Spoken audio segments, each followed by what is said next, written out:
Hello, and welcome back to the course on classical electromagnetism. We are still on the chapter on magnetostatics. But before we proceed with this lesson, let us first review some earlier concepts. So in electrostatics, we have discussed about the divergence and the curl of an electrostatic field. An electrostatic field has a divergence, and its divergence is proportional to the volume charge density. However, its curl is zero. In magnetostatics, we also have the divergence and the curl of a magnetostatic field. So the divergence of a magnetostatic field is zero, while its curl is proportional to the volume current density J. So these four equations are collectively known as Maxwell's equations, but these are only valid for steady state systems. So when you have a steady state electric field or a steady state magnetic field, an electrostatic field or magnetostatic field. From here, we can now obtain the Lorentz force or the total force due to an electric and magnetic field. So this is the force experienced by a charge Q, an electric charge Q, when it enters an electromagnetic field. And we also have discussed about the continuity equation. So basically, this relates the volume charge density rho and the volume current density J. So the divergence of the volume current density, depends on the volume change of the volume charge density with respect to time. So for this lesson, we will be talking more deeply about the relationship between electrostatics and magnetostatics. And there is still one physical quantity that we have not discussed before. So we actually have mirrored electrostatics and magnetostatics, but we haven't discussed about the magnetic version of the electric potential. And we usually call that a magnetic vector potential in this case.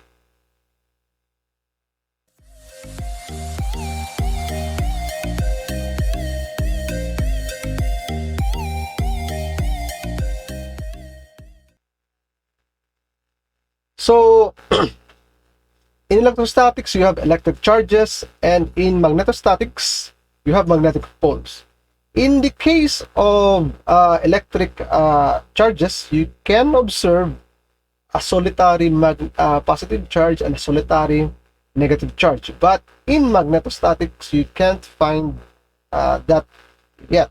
So it's always a dipole, a pair of north and south magnetic poles.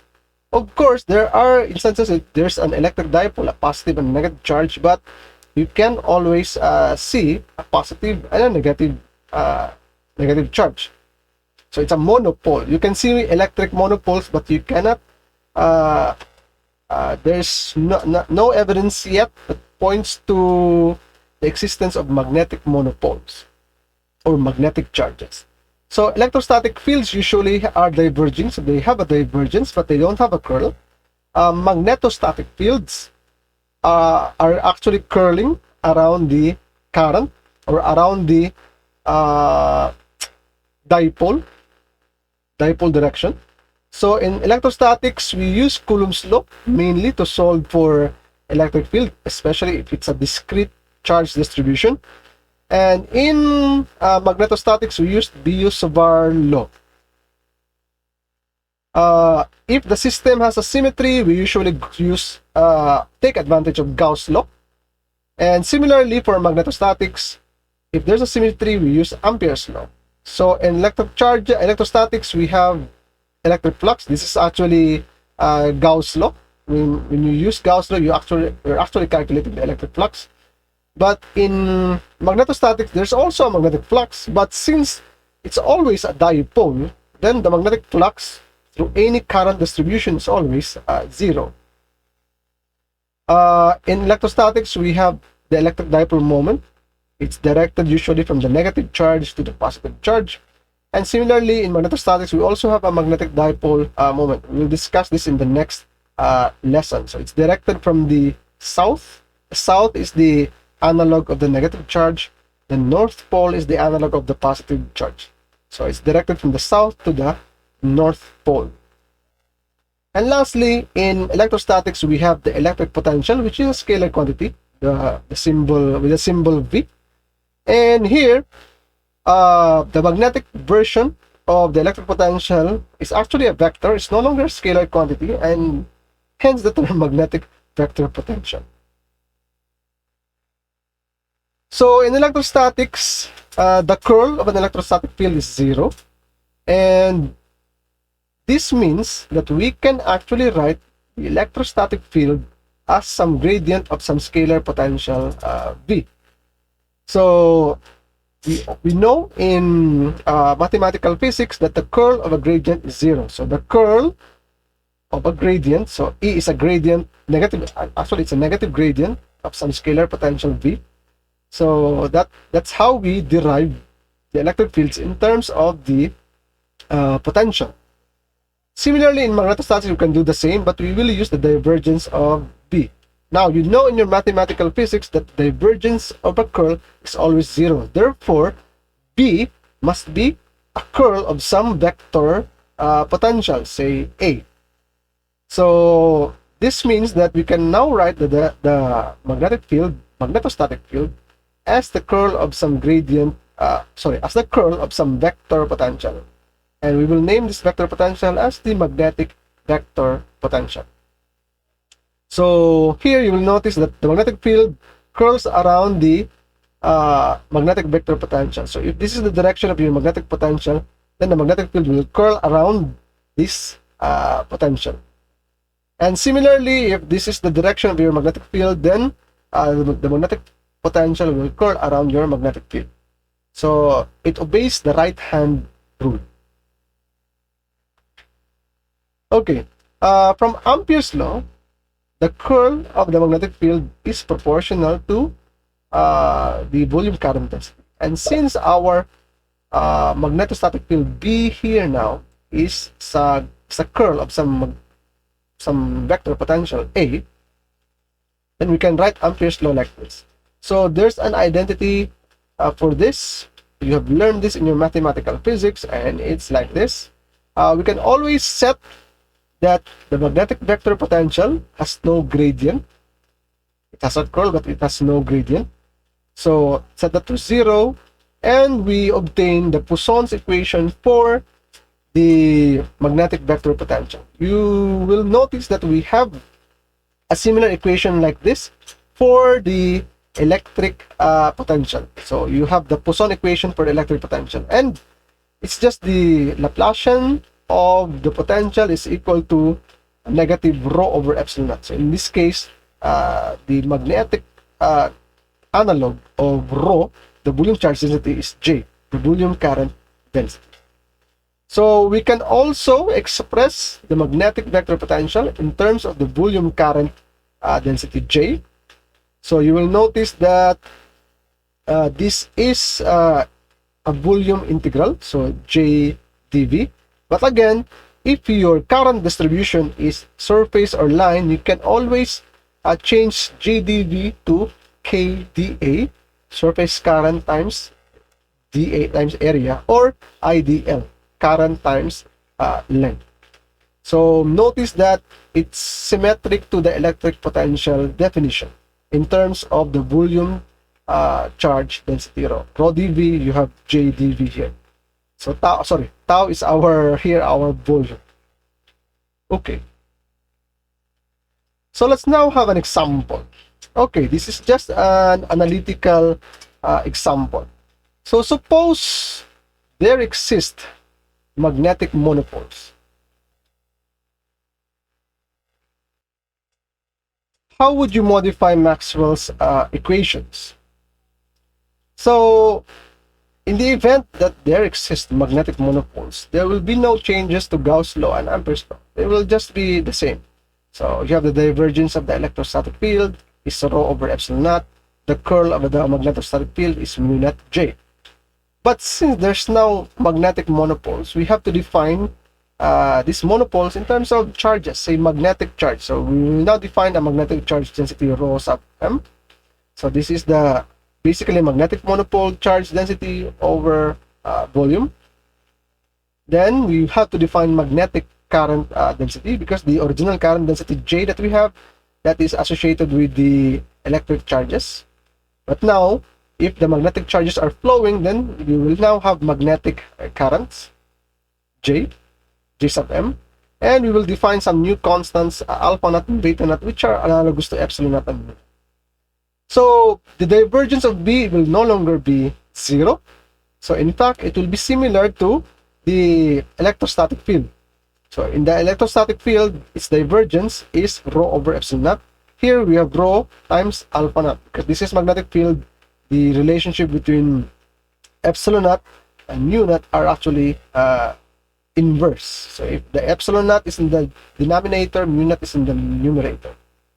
So similarly, the curl of the electrostatic field will no longer be 0. In fact, it will be similar to the curl of the magnetostatic field, which is mu naught J.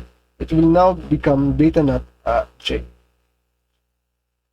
And the relationship between the magnetic charge density and the magnetic current density is given by this continuity equation. So it just looks like the old continuity equation, but that continuity equation was for electric charges, and these now are for magnetic charges. So magnetic charges, magnetic charge density, and magnetic current density. And your total force now will be the Lorentz force, the force on the electric charge, plus the force on the magnetic charge. So similarly, if the force on the electric charge due to the electric field E is QE, then the force due to an external magnetic field on a magnetic charge QM will be QB. And similarly, if the magnetic force on an electric charge due to an external magnetic field is proportional to V cross B, then the force exerted on a magnetic charge QM will be proportional to V cross the external electric field. So that is the analogy for this problem. So let's now have another example. So find the magnetic field of a spinning shell of charge. So we have actually discussed this before in electrostatics, but in that case, the charge was not spinning. So it's an electrostatic case. But now you have a shell of charge, and then it has assuming it has a uniform surface charge density sigma, and you spin it. So the surface charges now becomes surface currents with surface current density K. Now, how do you find the magnetic field of this surface current, essentially? So I will not be solving this problem technically, because this will actually take a lot of time. Maybe we can just do this in our synchronous lectures, but I will go through to the basic steps. So the first step is to determine your surface current density K, and in the previous lesson we have defined the surface current density K as related to the surface charge density sigma times the velocity of the charges, the spinning charges. So in this case, the velocity is the tangential velocity of each of the charges on the surface of the shell. And in your lesson in rotational kinematics and dynamics, the tangential velocity is just related to the angular velocity, which is directed in this direction. So this is the angular velocity, this is the direction of rotation.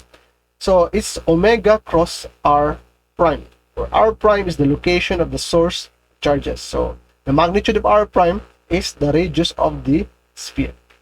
So by getting the surface current density, you can now use the formula for magnetic vector potential, but instead of J d volume, so we use KdA, surface current density. And it's now a surface integral instead of a volume integral. So evaluating that, after evaluating this integral, since you already have the magnetic vector potential, you just take the curl of the magnetic vector potential to get the magnetic field. So it's actually a very long process. It's a very tedious process. So I'm just going to show you the final answer.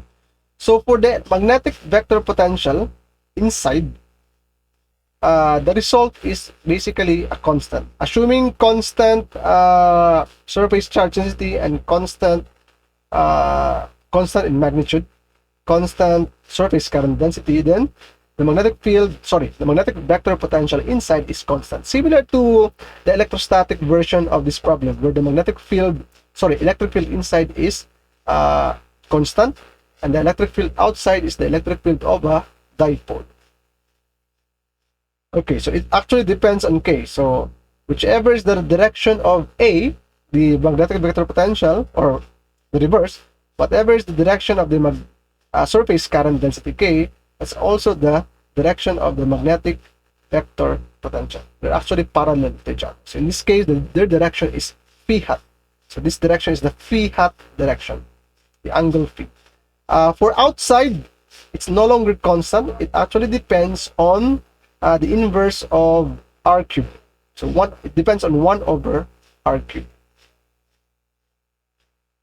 But of course, you can check that at the boundary, at the surface, the two vector potentials are equal. So at small r is equal to capital R, these two vector potentials are equal, and meaning the magnetic field is continuous.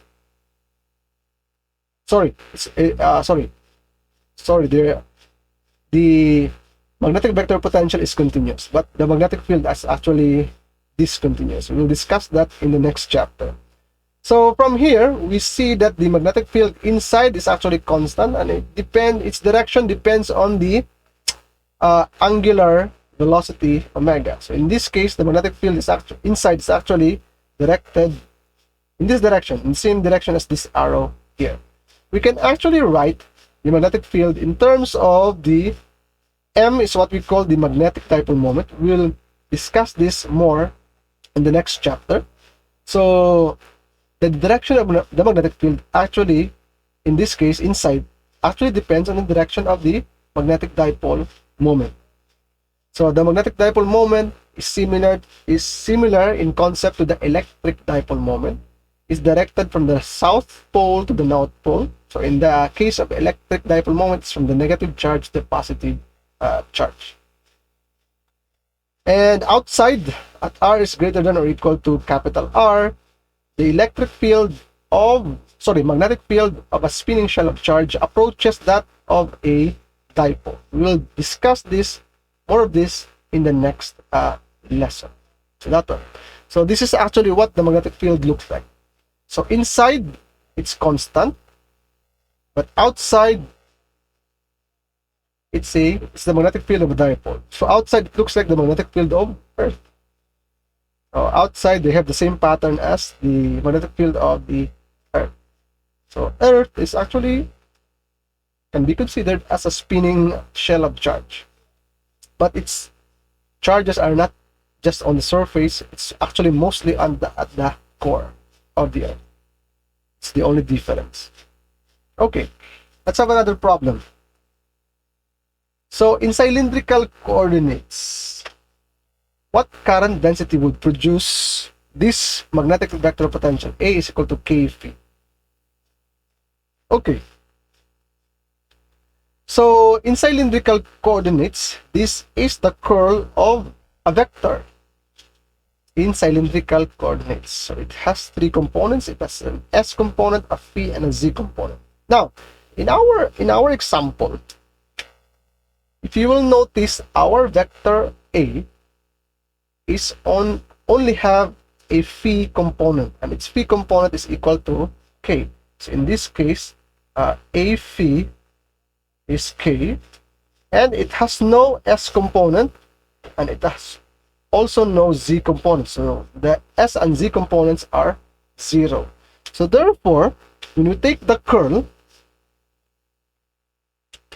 when we solve for the magnetic field, so solving for the magnetic field,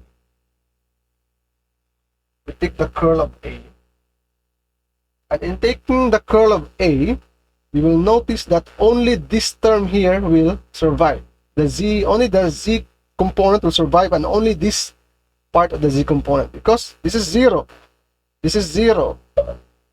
Phi is actually the phi component of A is actually K, a constant. It has no derivative with respect to Z. This is 0. This is also 0. So again, only this term will survive. So this is just equal to 1 over S partial with respect to S of S A phi Z hat.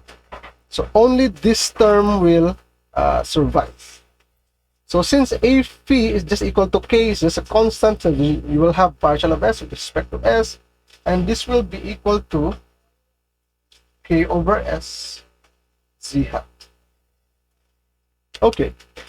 So if you will notice, in this case, our magnetic field has no S component, it has no phi component, they're both 0, and it only has a Z component, which is K over S.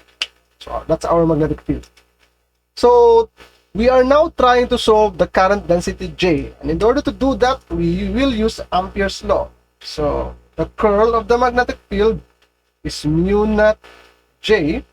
Therefore, J is just equal to 1 over mu naught the curl of the magnetic field.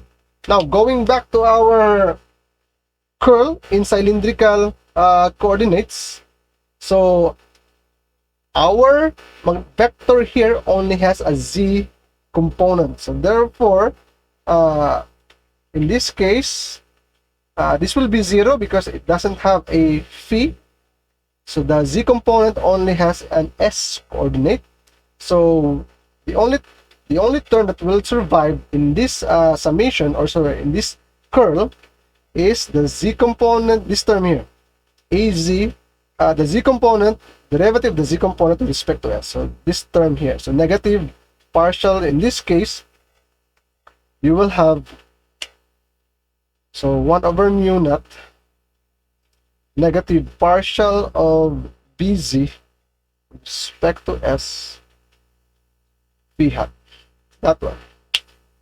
So BZ is K over S. So K is just a constant. So basically, this is the derivative that you will be taking is the derivative of 1 over S. The derivative of 1 over S is negative 1 over S squared. So you will then get K over mu naught S squared, and the direction is phi hat. So you will notice that the direction of the volume current density J is in the same direction as the magnetic vector potential A. So the trend is the magnetic vector potential always have the same direction as the current densities, surface current density, or the volume current density, or it has the same direction as the current I. So it will have the same. So in general, J will be parallel to the current, the surface current density, and the volume current. Sorry, A. This is A. The magnetic vector potential is parallel to the current, the surface current density, and the volume current density. So as a summary, this is our result. So for our last example, we are asked to find the magnetic vector potential above and below the plane of surface current. So we actually have solved this before. So the magnetic field above the plane is actually directed along the negative y-axis. So this is the magnetic field above, and below the magnetic field is along the positive y-axis. That one. So this is actually the results. Okay. So we will try to find the magnetic vector potential, A. Now, from the last example, we have shown that the magnetic vector potential is actually parallel to K. So in this problem, K is actually constant. It has a constant magnitude K, and its direction is x hat, as can be seen in this figure here. It's going towards, or it's directed towards the positive x axis. So this will imply that our magnetic vector potential will also be in the same direction, in the x hat direction. So it will only have an x component, and its direction is x hat. So in order to solve this problem, we need to find what is this ax here. Okay, we already know the magnetic field, but this magnetic field, again, is actually just the curl of our vector potential. So in Cartesian coordinates, the curl is defined as the determinant of this matrix here. X hat, y hat, z hat. We have partial with respect to x, partial with respect to y, partial with respect to z, and the A here only has x component. It has 0 y and 0 z components. Okay. Now, the result of this will be, using expansion of the first row, you will get a negative partial of ax with respect to z, y hat, minus partial of ax with respect to y, z hat. But we already have obtained the magnetic field earlier, or in the previous lesson. The magnetic field only has a y component. Therefore, this component of the magnetic field, the z component, is at 0, and this only means that our ax here, our ax will not depend on y, and in fact, it will not also depend on z. It will it will not depend on x, rather, but it will depend on z, because this term cannot be 0, because this is the y component, and this should be equal to this one. It should be equal to minus plus mu naught k over 2 y hat, depending on the axis, or depending on the region, above or below. So the negative implies above, the positive implies below. So this means that the terms inside these components, these two components, must be equal. So from here on, you can see that the derivative of ax with respect to z must be equal to minus plus mu naught k over 2, and this will give you ax to be equal to plus and minus mu naught kz over 2 plus some constant of integration. So you need to cross multiply dz, integrate, and then you have this term, mu naught kz over 2 plus some constant of integration. Take note that if you take the derivative of this with respect to z, you will get this value. Okay.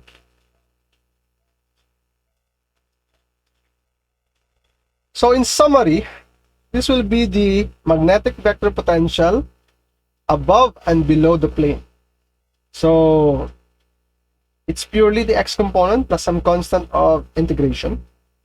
So you will notice that the value below the plane at z is equal to z is less than 0, meaning negative values of z.